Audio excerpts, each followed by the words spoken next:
Hello, everyone. Welcome to the Magnetic Marketing Podcast. Today, we get to listen in to Dan Kennedy and Bill Glaser as they share the 5 fundamental closing techniques that you need in order to increase your close rates. Now, whether or not you feel comfortable on the sale or not, these 5 things are going to increase that conversion rate massively. You're going to get real-world experiences, plus how to overcome the most common flaws and knee-jerk reactions in the close. Let's listen in.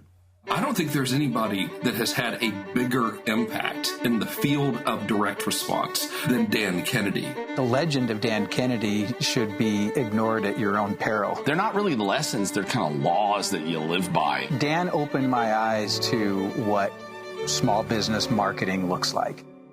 Dan teaches strategic direct response that is timeless. His ripple effect touches people who don't even know his name. The world as we know it was changed because Dan Kennedy became obsessed with marketing.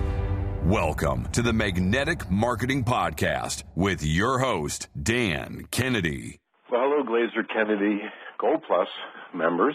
This is Bill Glaser with another one of our monthly Gold Plus calls.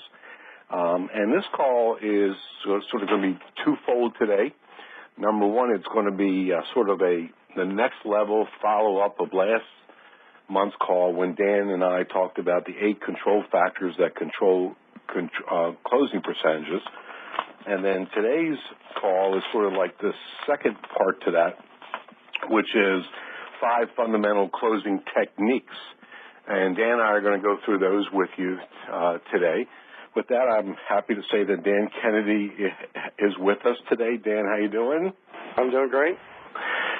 So, Dan, why don't we jump right into this, the 5 fundamental closing techniques. I guess in preparation for the 5 that we developed, it's probably good to say that these 5 that we're going to be going over today are kind of the 5, and they're not necessarily new. I mean, although to many of you that listen to them, hear them, we'll be talking about things that you probably have never thought about before. But also these work in any kind of media environment, whether it's direct mail, whether it's online, whether it's face-to-face selling, anywhere at all. So, Dan, let's sort of dig into the very first one is a very clear call to action. And I'm going to ask you if you could sort of start that off and explain what we mean by that and expand on that any way you'd like to. Well, I think you'd agree it's one of the most common flaws we see in selling in print, in sales letters, or their online equivalent. It's when I first started in selling, one of the first things I heard was our friend Zig talking about the fact that there's a lot of professional visitors, but not a lot of professional salespeople. And the difference being asking somebody to buy. And I found that the more clear you are in your instructions, I like to say that people are pretty good at following instructions. Marketers often aren't very good at giving them instructions. The clearer you are, the better, all the way through to not only being very clear about the call to action, what it is you want them to do, how you want them to do it, when you want them to do it, but what will happen immediately upon them doing that. When I started to do a lot of work with chiropractic in 1979, I think, I learned there's a device used in sales material and literature and letters and ads for chiropractic practices that dates back into the 50s, called What Will Happen at Your First Appointment. And so on closing people to come into an appointment, one of the things that's useful is to tell them what's going to happen. They want to know things. They want to know whether they're going to have to disrobe or they're going to be able to keep their clothes on. They want to know how many minutes they're going to be there. They want to know whether they're going to have x-rays, et cetera, et cetera. And so if that close is happening in print or that close is happening on the phone when someone calls in to schedule, if those questions aren't answered, then the success rate goes down. And I've borrowed it and used it exactly as I just described it and adapted in business after business after business, so that the call to action is linked to an explanation of what happens when you do follow instructions and do as we've asked you to do. And again, I think if you look at a lot of sales letters, you'll find that they get the ball to the goal line here, and then kind of get timid or unclear about these two things: what they want the prospect, the reader, to do, and what's going to happen as soon as they do it. Yeah, and just to be very, very clear to everybody, because Dan, you made the point of we see this mistake a lot in print, and we see this mistake a lot in the equivalent of print, which is online. But also, Dan, I know you would agree that we also see this mistake a lot in face-to-face selling. Which is I spent the first 15 plus years of my entrepreneur career in face-to-face selling, and I say 15 plus because the first 15 years was probably predominantly face-to-face, and then even beyond that, it was a lot of face-to-face in my retail business. And then the same thing even in speakers who are speaking from the stage and asking people to buy something after their presentation is done, is that there is not a very, very clear call to action. And your point, Dan, which is a really important point, is the word clear is a very important word in this first technique. It's not that there's a call to action, but a very, very clear call to action. So you're telling people exactly what the next steps are that they should be taking without any confusion at all. And that oftentimes, and I suffer from this myself, is oftentimes I will create a sales letter or sell from the stage, and afterwards I go back, and I see others doing it as well. After I go back, and I do see people having a call to action, but it's a lot of confusion, and people aren't clear what they need to, what the next steps are. We also see it at our own events. Is people will come to the back of our room. One of our speakers will offer a resource, and people come to the back of the room with a resource form, and they're confused themselves about what it is that, what are the options and what am I getting, what am I buying. So this very, very clear call to action is a very important closing technique. The next one on our list is, and I clearly learned this from Dan, and I used it, when I learned it, I immediately implemented it in my own retail business, was this whole issue of what Dan refers to as an assumptive summary. So, Dan, I'm going to let you explain that, what an assumptive summary is. Well, the problem with long and complex sales presentations, however they're done, and generally speaking, the best ones are long and complex, or sales presentations for significant decisions and significant price points are long and complex.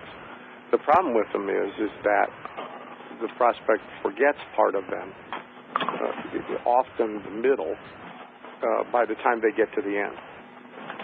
And so there's a thing, for example, called primacy and recency, which is if you take somebody and you offer them $100, if they can remember a chain of numbers you're going to rattle off, tell them to close their eyes and rattle off about 10 random numbers, 2, 8, 46, 38, all over the place. Most people are going to be able to remember the first few and the last few, but they're going to botch up the ones in the middle. And so, like in a retail environment, just as an aside, people remember what happened to them when they came in, and they remember what happened to them as they were departing. They don't necessarily remember everything that went on while they were there. So first impression, last impression is critically important. So in a long and complex sales presentation, the person has lost track of everything they get, the values stated for everything they get, what they get when, what they get in what order, and so forth. And So, in a sense, the longer and or more complex the sales presentation, in a sales letter, the more pages there are, then the more important a summary is. Then, to make it assumptive, the languaging is all more like the language in a fast start guide than in a sales letter. The languaging is as if they had already made the decision and already owned this thing. Now, again, telling them what's going to happen, when they're going to get something, how they're going to use it, what they're going to do first. And so the summary of the things they get is delivered in language as if indoctrinating, orienting, training, helping a new owner, as opposed to still making a sale where a decision is pending. So at the end of a sales letter, let's say, if it's used there, although it can be used again in any media, and I keep emphasizing that over and over again, but at the end of the sales letter, what is a sort of an example of how that language normally sounds, Dan, in order to then go into the list of everything that they get? When you receive your first of 6 boxes, the big blue box with the red sticker on it, you should find the copper-colored envelope first, and you'll immediately take out item A, item B, and item C, and you'll immediately hand item A to your receptionist so she can begin doing bloop, bloop, and you'll immediately take item B and you'll stick it up on the wall above your desk. So bloop, as opposed to, and you get item A and item B and item C. Now, I'm concerned, Dan, that we're going to be spawning hundreds of our members to add baloo to bloop into their copy. Yeah, well, let them try and spell it. That's right. And as soon as I learned it from you, Dan, I mean, I started implementing it right away. I mean, kind of a rule that I followed, and I don't know that this rule is set in stone, but the rule that I sort of followed is that anything that was at least a 4-page sales letter always had what was called the assumptive summary at the end, because Dan, like you say, if they read the first 3 pages, they can't remember it all. The other thing is that they don't necessarily have read all the 3 pages, so there's a whole issue that we teach, which is called double readership path, which a lot of times they sort of skim, bullets and subheads and things like that, so they don't necessarily even see it all. So oftentimes this sort of assumptive summary is very, very important towards the end of a sales letter. And I find that sort of that 4-page thing is where you've already now delivered enough information where it warrants having that. And then the other place that I use it a lot and get angry at myself when I forget to use it, but I don't miss it too often, is even on things such as online or offline order forms. So where, again, on the order form, again, whether it's online or offline, there's this assumptive summary of everything that you're getting with what you are buying or investing in. And you'll often find on order forms too the difference between bland and good restatement of the offer. And often the offer will be summarized now, when it's done well, in the voice of the person who's buying it. So it's like, yes, Dan, I'm excited about starting your XYZ program, and I understand that I have 4 years to try everything out, and if during that period of time I don't grow hair and lose weight and make more money, I can return everything for a full refund, and I can even keep my gifts. And so it's said in the voice of the person who's making the decision rather than the institutional third-person voice. and the summary is sort of built into that statement of everything that's in the offer. And and the other thing that we should be pointing out about order forms, which is this is really not a, we're sort of touching into copywriting, but it's really not a copywriting call. But the other thing that should be mentioned that ties into this whole thing of a summary is that, and I had this morning I had a half-day consultation with a client of mine that has a very high-priced coaching program in the auto repair industry. And they showed me their sales letter and order form for their big event they have coming up in February 2009. And I looked at the order form, or the registration form in this particular case, and all it had asked for was name and address and credit card information, but there was nothing at all about any of the other important things that should have been on there, which my immediate question to the client, now I want all of our members to think of this, is when you get a long form sales letter in the mail, and or online, by the way, what's the first question that sort of comes across your mind is, well, how much does this thing cost? So a lot of us are trained to go to order forms, whether online or offline, by the way, first, because we know on the order forms there's typically all this important information, which is again another very important point why you need to put this assumptive summary on every order form, because people are they're looking there before they may be even looking at the sales letter. If you online,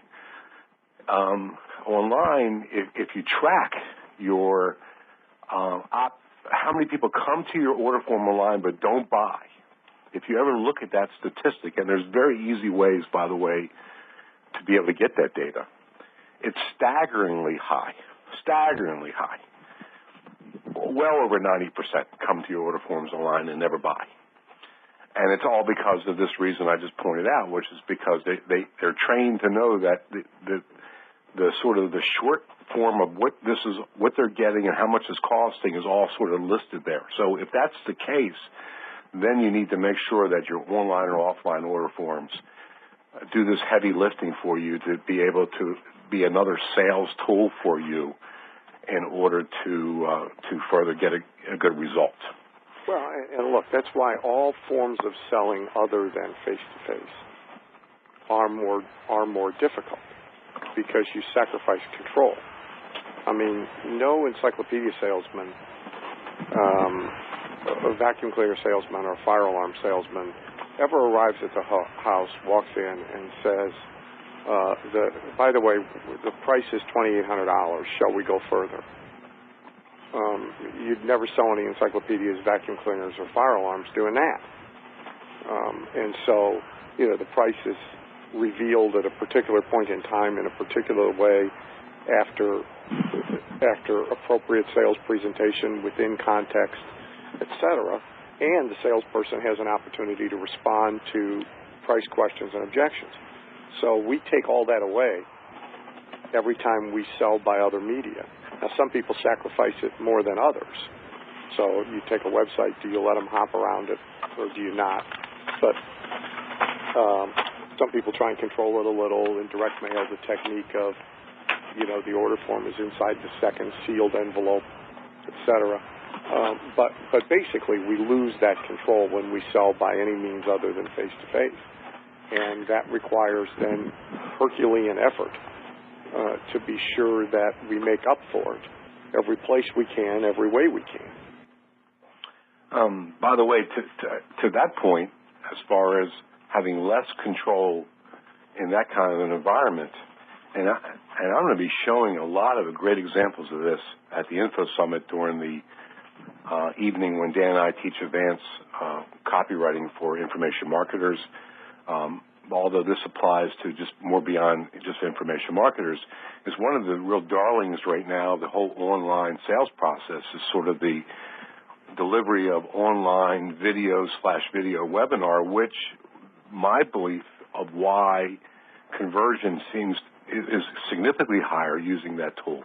And I'm going to be showing actual examples, and people will be watching how it works, is because you are now in more control of the sales process with that tool. than you were previously with just putting up long-form sales letters online and letting people hop around and do whatever they want to do. Now you can control the path of the person better now. So it's sort of it's a new tool that's, I don't know how new it is, but it's a much more advanced tool that's now available to us to help us with our online sales presentations. Well, let's move on to number 3. And number 3, in many ways, is my favorite one, and only because I'm reaching back to my retail days. But it's called the alternative sales close. And let me just sort of, and this is actually, I discovered this pre-Dan Kennedy. So there's maybe like 2 things I've learned before. I would hope so. And the thing that I used to have the most fun at in my retail business, and Dan, I mean, I've never told you this, and it's unbelievable how stupid this is, but I mean, in my retail business, because, you know, I was all about, you know, getting the customer from prospect to at least agreeing to buy the first thing. Once you can get them to buy the first thing, the difficulty of getting them to buy a lot more was erased. So it was getting them to make that first buying decision.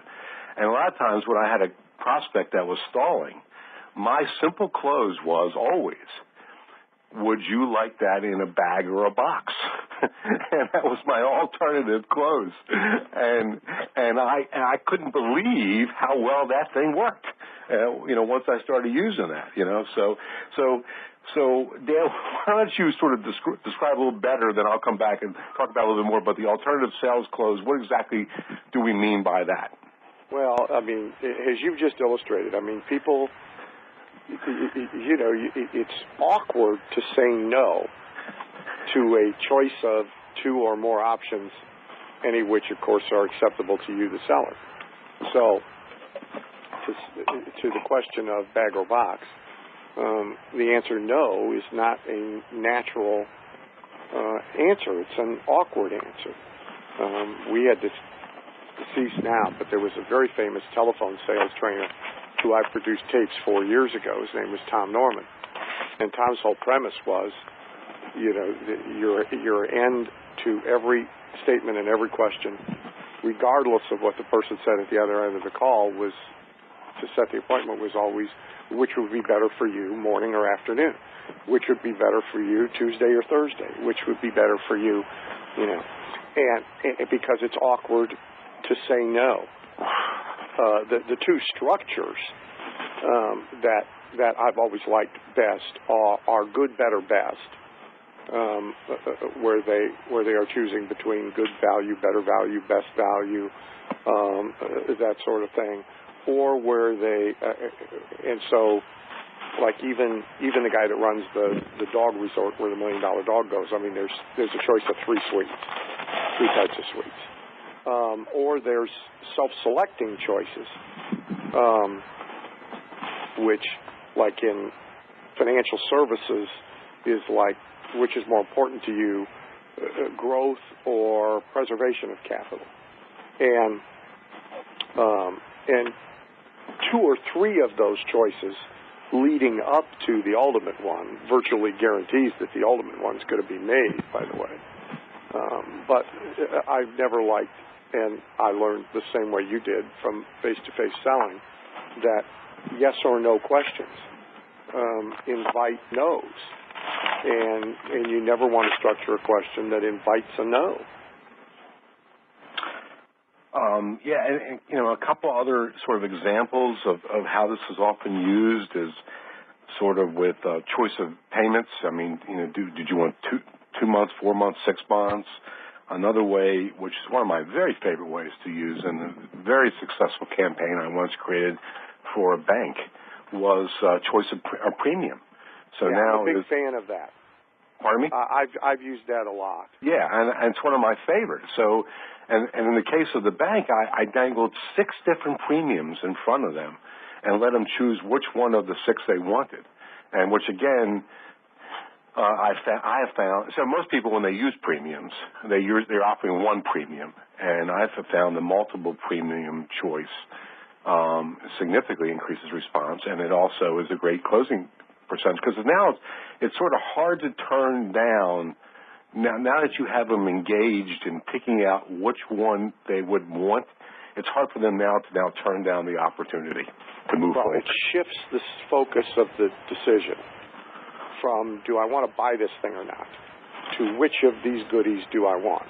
And it makes the buying of the thing now a past tense decision. As soon as you're into the choice of the premium, you're beyond the purchase. In cookware direct sales, it's always... Have you ever seen that presentation when somebody comes in the house? No. And spreads the pots and pans out all over the floor and then does the close? Mm-hmm. Well, the close is all about the choice of premiums. Mm-hmm. It was about $800. I suppose today it's about a $2,000 sale, which, is a lot of money for pots. But the choice is all about the choice of premiums. And so typically it's like a relevant premium and one or more irrelevant premiums. So it'll be like a set of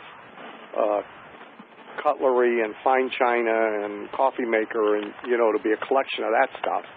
Or it'll be like the whiz-bang barbecue thing, because the guy might pick that.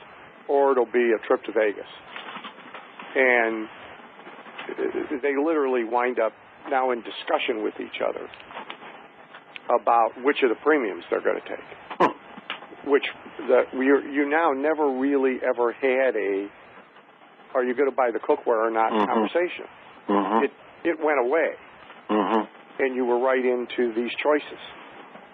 And the way out on that, by the way, which I carry over sometimes in the newsletter offers, you'll see it's pretty traditional newsletter business. We don't do it anymore, but where people who are doing term subscriptions, there'll be 30 special reports, and if you subscribe for 1 year, you can pick any 3.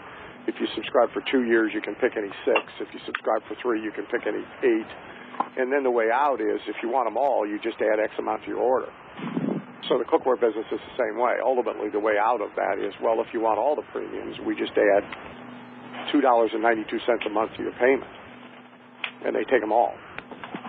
But it bypasses the buying choice for the primary product, which is what's so cool about it.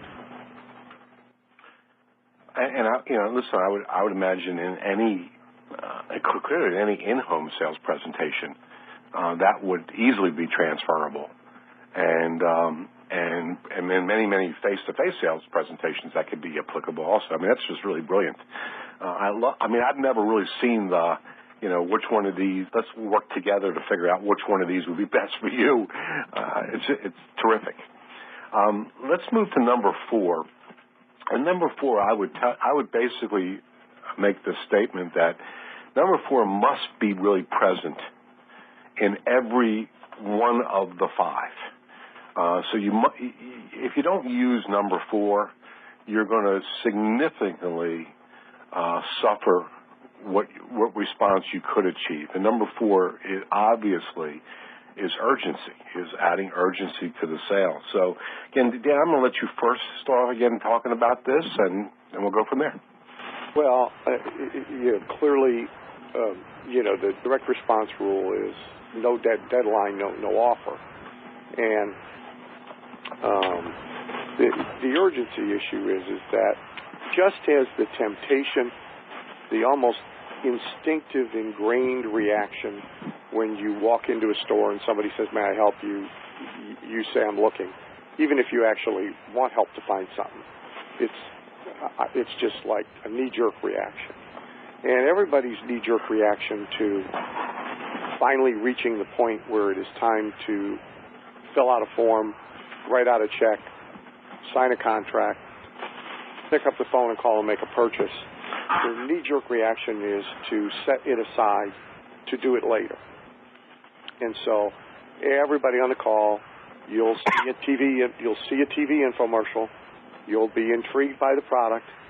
They'll have you 99.99% of the way ready to buy the product, and still you scribble the 800 number down on a piece of paper with a note about what the product was, and you set it aside to do it later rather than picking up the phone and calling right then and there.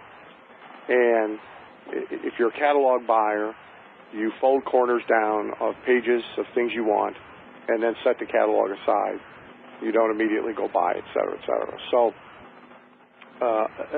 this is in our way of getting a sale closed and getting immediate response. And it's significant. And so it requires significant measures to overwhelm it. The ones that I always remind myself of, one is that you need really strong reason why for your deadlines or deadline or scarcity claim. However you build the reason for urgent action, it's got to be believed.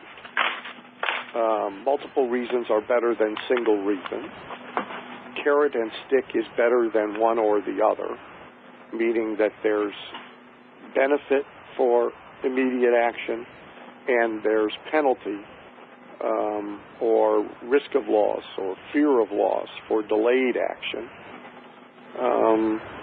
Deadlines can be in terms of time or X number of, or whichever comes first. And if you're selling not face-to-face, if you're not making a immediate sale by phone or in person, and you are setting up a sale against a deadline that's going to have subsequent steps, one of the types of follow-ups that I like best is the day-to-day or hour-to-hour countdown.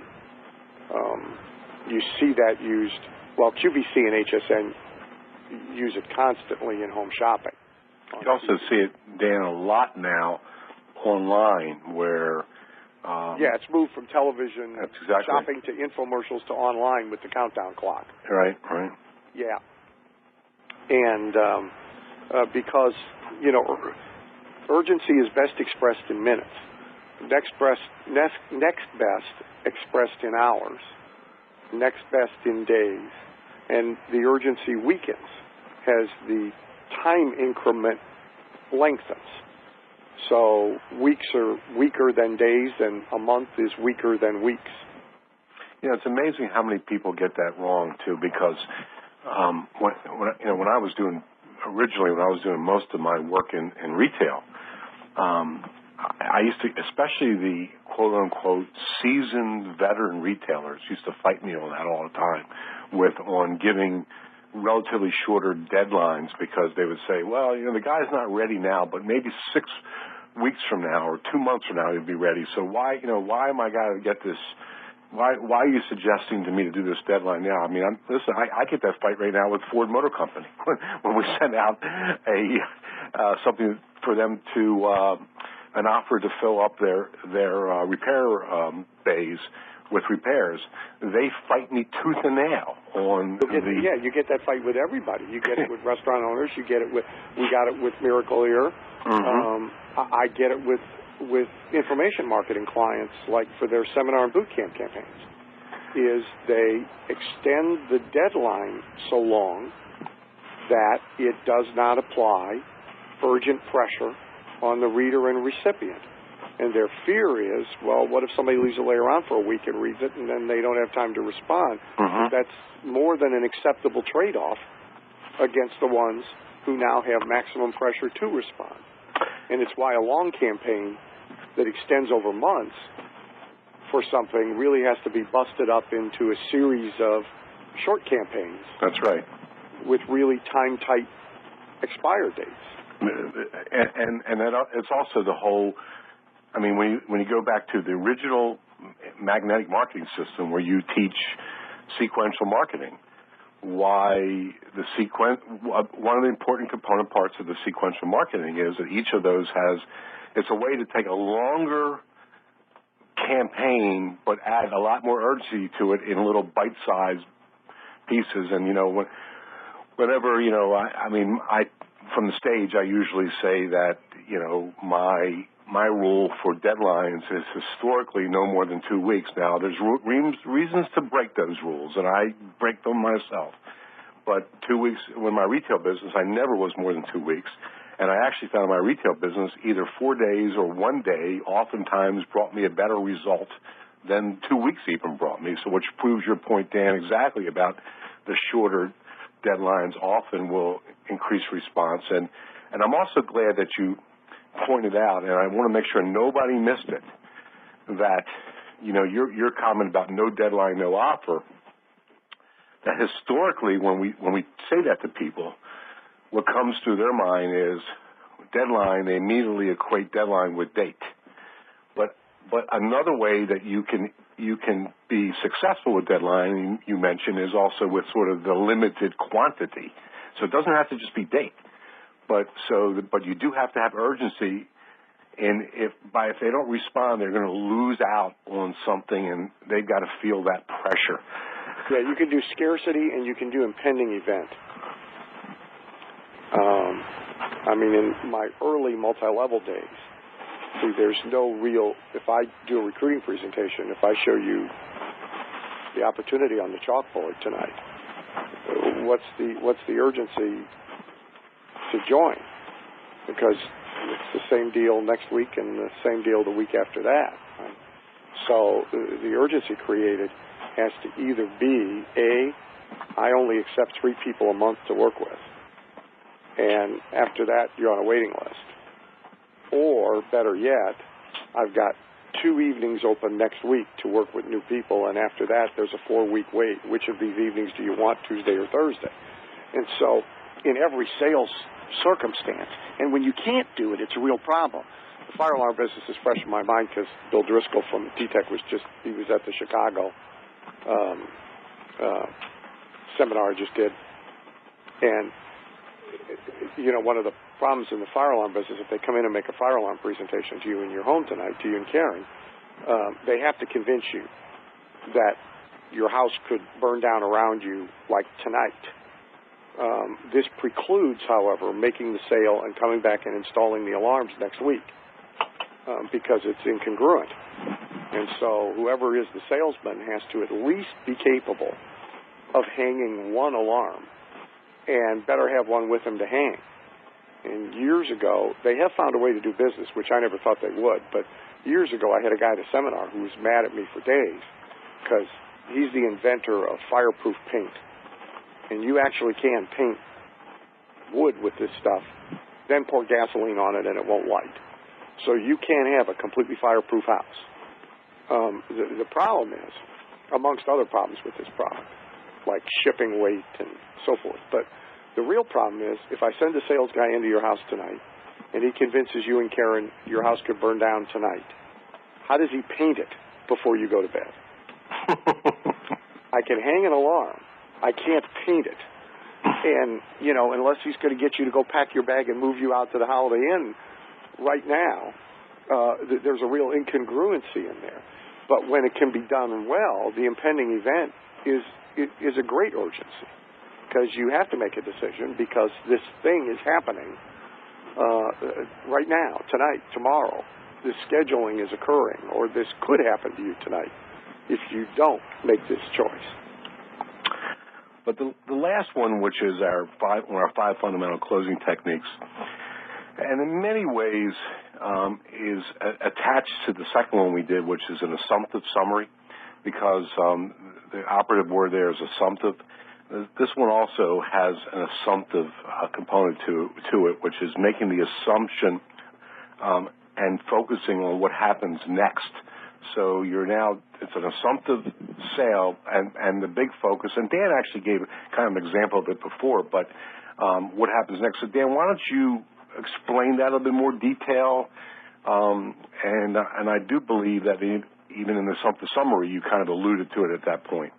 Yeah, I really sort of sloppily hooked it to both number 1 and number 2, to call to action and assumptive summary.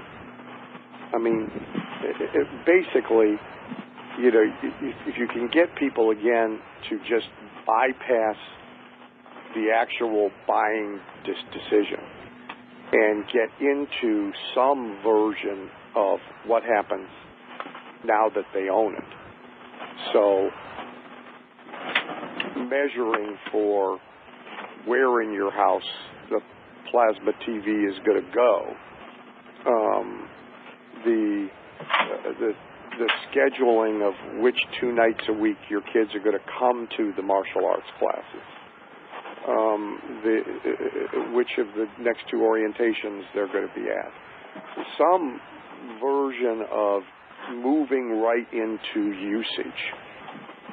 So placement of product, delivery of product, use of product, some variation of movement directly into that, just like the premiums, is a way to now completely bypass the buying choice and essentially bypass closing.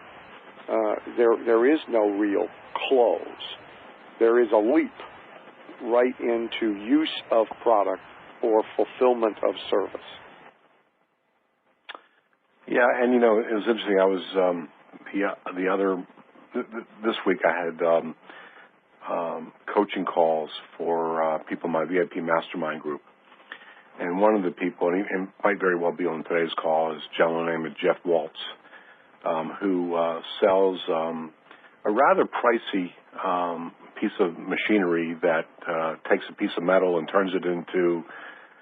reconfigures it into a piece of metal that you can use as adding on to some kind of equipment or something. So it kind of reconfigures the metal, I guess, is the best way to describe it. And it's several $100,000 to buy this piece of equipment. And the sales cycle on it is typically very long. And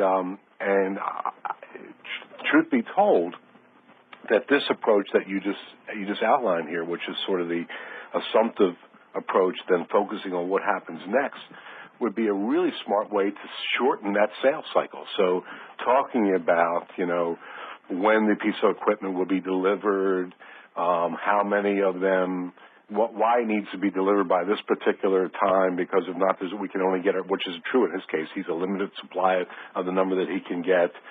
How the production of the shop will go up by now having this, so now how the shop can turn out 10,000 more of these things every day than they were before.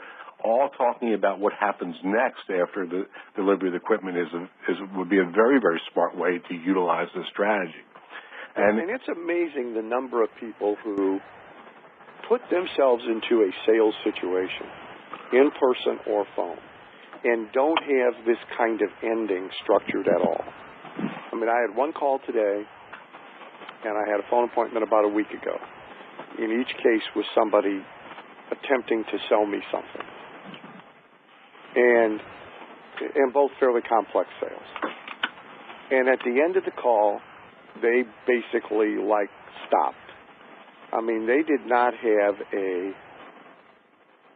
now here's what happens, and you're going to be doing this and getting that, and I can give you my FedEx number to send in the stuff, or I can send a messenger to pick it up, or no structure to really closing the sale. They just stopped. And since I'm not going to do their work for them, both of the calls ended with nothing happening. And I don't know if they do that, regularly and routinely, or if for some reason they feel like they have to behave differently because they're on the phone with me. I don't know. But I see it all the time where somebody does a pretty good job right up to the point of making something happen, and they're completely ill-prepared. They have no structured approach. Well, there you have it. So once again, you've got the 5 closing techniques. Once again, very clear call to action, number 1. Number 2 is an assumptive summary, assumptive being the key word. Number 3 is the alternate sales close. Number 4 is urgency. And number 5, which is making the assumptive and then focusing on what happens next. Thank you for listening to the Magnetic Marketing Podcast with Dan Kennedy. If you love hearing in on these lost Dan Kennedy talks and speeches and calls, then please let someone else know about this podcast. That's how you can help it to grow. And the more it grows, the more free Dan Kennedy we can bring to you. Also, Dan would love to give you the most incredible free gift ever, designed to help you make maximum money in minimum time. Now, this free gift comes with almost $20,000 in pure money-making information for free, just for saying maybe. You can get this gift from Dan right now at nobsletter.com. Not only will you get the $20,000 gift, you're also going to get a subscription to 2 marketing newsletters that will be hand-delivered by the mailman to your mailbox each and every month. One from Dan Kennedy and one from me, Russell Brunson. To get this gift and your subscription, go to nobsletter.com right now.